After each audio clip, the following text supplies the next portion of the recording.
My dear viewers, welcome to a very special episode, 1 year of YouTube.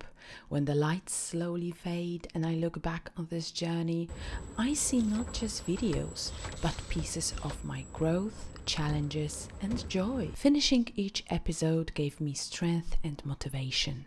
Sometimes just one idea was enough to start creating. My head was spinning at times, so many things to learn, so many new challenges. But then I was happy because every finished video meant progress. The diversity of topics allowed me to improve different editing skills and to keep exploring language from many areas. I dived into the unknown more than once, and through the eye of the camera I started noticing the beauty of surrounding places. That's something I also wanted to share with you, because language is everywhere. I've always been expressive. My students know that well. They often laugh at my faces and reactions. I love telling them about life and about little observations connected with language I stumble upon. Hold my own. I hold my own. How can we possibly use this one in a sentence?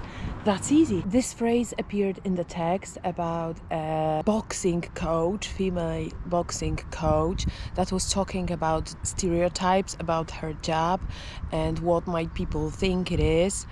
And she was saying that after all, she holds her own, which is she does her thing no matter what happens. She just is herself. She doesn't change. I found courage to travel to different places and talk to valuable people, but stepping in front of the camera was one of the hardest tasks. No photos, no. It felt like exposing not just my words, but my personality. At the beginning, my fear was bigger than my dream. I was terrified of mistakes and what people might say.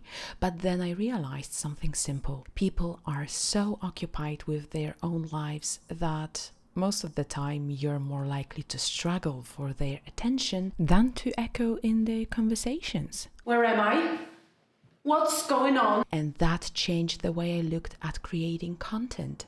Suddenly it felt lighter, freer and more authentic. Still, the struggles didn't end there. Recording for YouTube turned out to be a complex process that has to be carefully thought through and built step by step.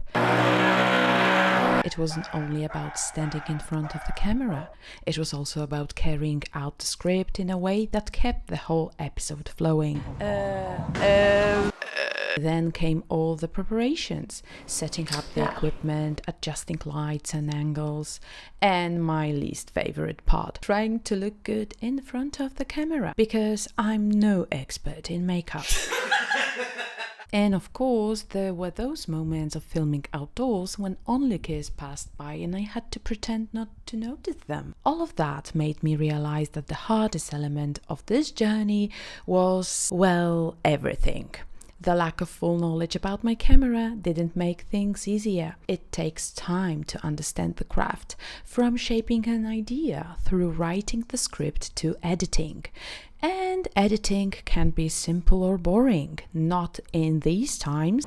Yet each difficulty was a step forward. I was lifted by every challenge that I managed to overcome. What will the new year bring? Definitely a lot of work, but I don't plan to give up on this creativity. Completing a full episode brings me joy, satisfaction, and the chance to share my passion for language.